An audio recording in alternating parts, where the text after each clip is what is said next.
नमस्कार, स्वागत है झारखंड की बड़ी खबरों में। जी हाँ, आज की सबसे पहली और बड़ी खबर आ रही है। झारखंड में अप्रैल से पहले 9 लाख किसानों का होगा कर्ज माफ।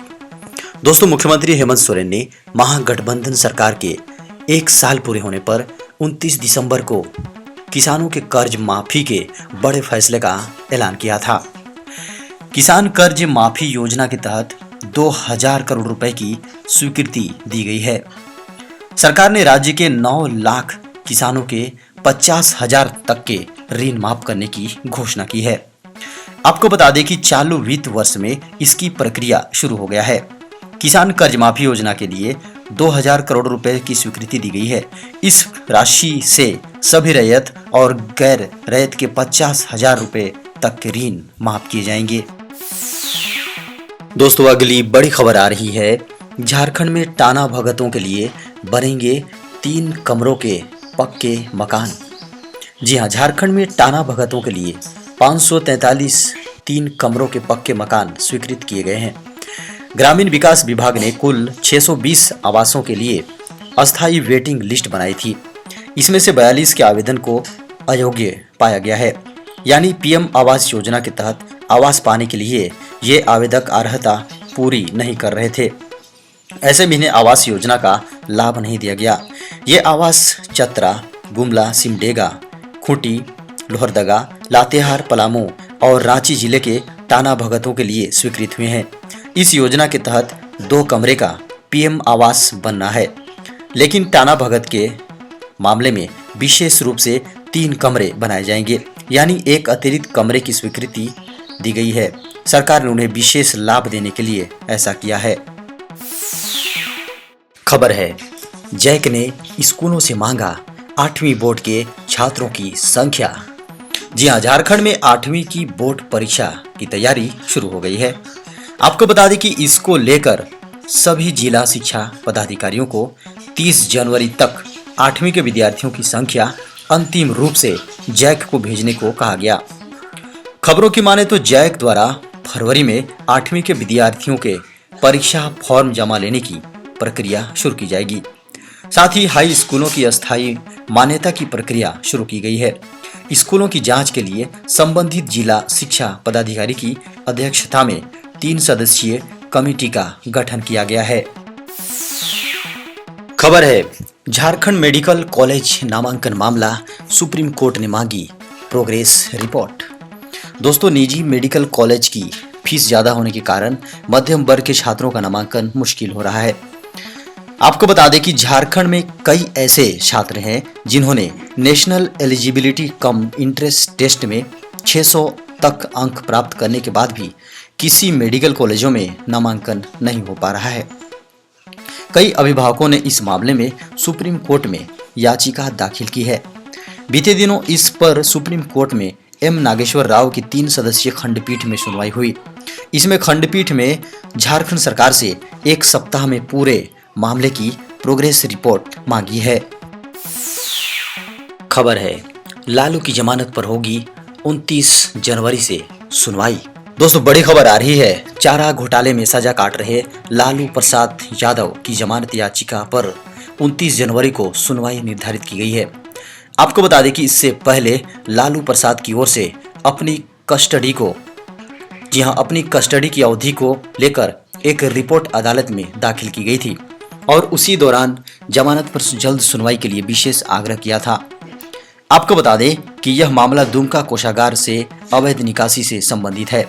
जी हां, इस मामले में सीबीआई की अदालत में लालू प्रसाद यादव को 7 साल की सजा सुनाई गई है।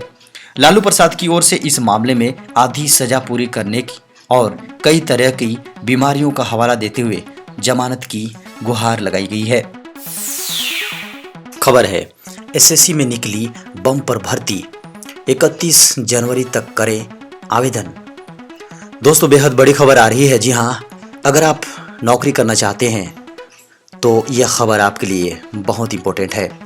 कर्मचारी चयन आयोग ने ग्रेजुएट युवाओं के लिए बड़ी भर्ती निकाली है। Staff selection commission combined graduate level exam के जरिए भारत सरकार के विभिन्न विभागों में कई पद भरने जा रहा है। आपको बता दें कि एसएससी सीजीएल एग्जाम 2020-21 का नोटिफिकेशन और एप्लीकेशन फॉर्म जारी किया जा चुका है। इस भर्ती के तहत भारत सरकार के अलग अलग मंत्रालयों और विभागों में ग्रुप बी व सी के पद भरे जाएंगे। खबर है 20 लाख किसानों को लौटानी होगी पीएम किसान की किस्तें। दोस्तों, पीएम किसान सम्मान निधि के सिस्टम में सेंध लगाकर लगभग 20 लाख अयोग्य लाभार्थियों ने 1364 करोड़ रुपए खा गए। इनमें सबसे ज्यादा पंजाब के किसान शामिल हैं। आपको बता दें कि इसके बाद असम, महाराष्ट्र, गुजरात और उत्तर प्रदेश का नंबर आता है। इन अयोग्य लाभार्थियों में आधे से अधिक यानी कि 55% आयकर दाता है। बाकी 44% वे किसान हैं जो योजना के लिए अपनी योग्यता पूरी नहीं करते हैं। आपको बता दें कि अयोग्य लाभार्थियों को भुगतान की गई राशि वसूलने की प्रक्रिया शुरू कर दी गई है। गलत तरीके से लिया गया पैसा वापस नहीं करने पर कानूनी कार्रवाई भी हो सकती है। दोस्तों, बड़ी खबर आ रही है, बुढ़ापे की टेंशन होगी दूर, 1 अप्रैल से सरल पेंशन योजना होगी शुरू। दोस्तों, 1 अप्रैल से आपकी जिंदगी में बड़ा बदलाव हो सकता है। बीमा नियामक प्राधिकरण यानी कि IRDAI ने बीमा कंपनियों को सरल पेंशन योजना 1 अप्रैल से लागू करने के निर्देश जारी कर दिए हैं। बीमा कंपनियां 1 अप्रैल 2021 से सरल पेंशन योजना शुरू करने जा रही है। बीमा विनियामक और विकास प्राधिकरण ने जीवन बीमा कंपनियों को इसके लिए निर्देश जारी किए हैं।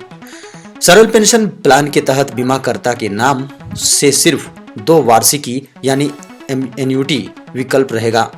IRDAI के दिशा निर्देशों के मुताबिक सरल पेंशन योजना में न्यूनतम वार्षिकी राशि 1000 रुपये प्रति महीने, 3000 रुपये प्रति तिमाही, 6000 रुपये प्रति 6 माही या फिर 12000 रुपये सालाना होगी। IRDAI ने कहा है कि सामान्य सुविधाओं और मानक नियमों और शर्तों के साथ व्यक्तिगत तत्काल एन्युटी लॉन्च करना बेहद जरूरी है।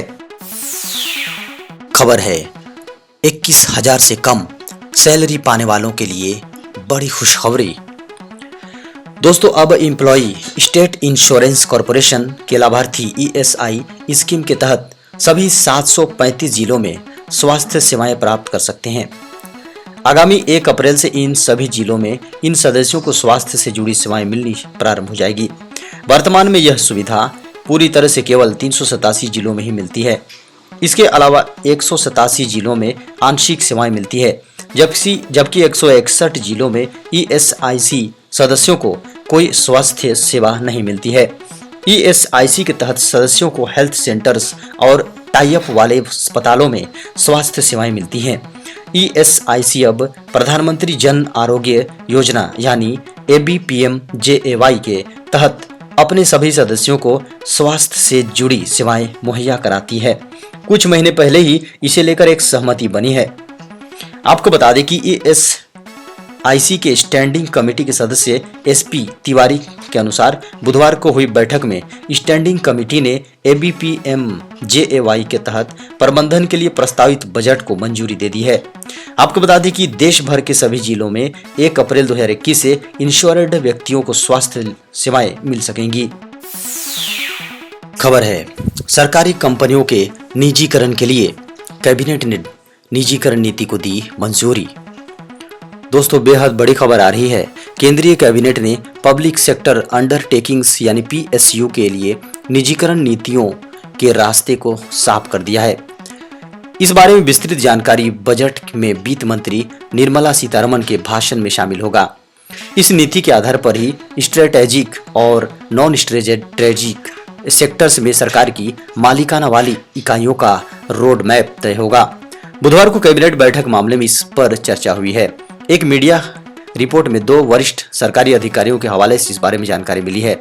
आपको बता दें कि इस रिपोर्ट में कहा गया है कि इस पॉलिसी के बारे में पूरी जानकारी और PSU के निजीकरण को लेकर रणनीति के बारे में पूरी जानकारी वित्त मंत्री के बजट भाषण में होगा, जो कि 1 फरवरी को पेश होने वाला है। निर्मला सीतारमण ने मई 2020 में आत्मनिर्भर भारत पैकेज का ऐलान किया था। इस पॉलिसी में भी इसी पैकेज का हिस्सा है। उस वक्त सरकार ने कहा था कि एक ऐसी सुसंगत नीति को तैयार किया जा रहा है जहां सभी सेक्टर्स को प्राइवेट सेक्टर्स के लिए खोला जाएगा।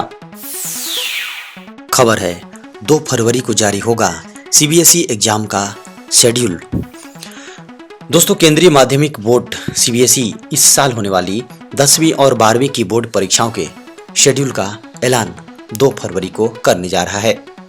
इस बात की जानकारी केंद्रीय शिक्षा मंत्री रमेश पोखरियाल निशंक ने दी है। कोरोना काल के चलते लंबे समय से छात्रों की पढ़ाई से लेकर परीक्षा तक बाधित रही, लेकिन आपको बता दें कि 31 दिसंबर को इस पर विराम लगाते हुए शिक्षा मंत्री रमेश पोखरियाल निशंक ने घोषणा की थी कि साल 2021 सीबीएसई बोर्ड परीक्षा होगी। जी हां, साल 2021 में सीबीएसई बोर्ड की परीक्षा होंगी। उन्होंने 10वीं और 12वीं कक्षा की बोर्ड परीक्षाओं की तारीखों का ऐलान भी किया था। बोर्ड परीक्षा 4 मई 2021 से शुरू होकर 10 जून 2021 तक आयोजित की जाएंगी। वहीं शिक्षा मंत्री ने कहा था कि बोर्ड परीक्षा का रिजल्ट 15 जुलाई को घोषित होंगे। तो दोस्तों, ये था अब तक की बड़ी खबर, मुख्य समाचार और ताजा खबरों की सुर्खियां। दोस्तों, आपसे अनुरोध है कि इस चैनल को आप सब्सक्राइब कर लीजिए, वीडियो को लाइक कर दीजिए, अपने दोस्तों को वीडियो शेयर कर दीजिए, साथ ही बेल के आइकन को दबाइए ताकि हमारे आने वाले सभी ब्रेकिंग न्यूज की नोटिफिकेशन आपको सबसे पहले मिल सके। नमस्कार।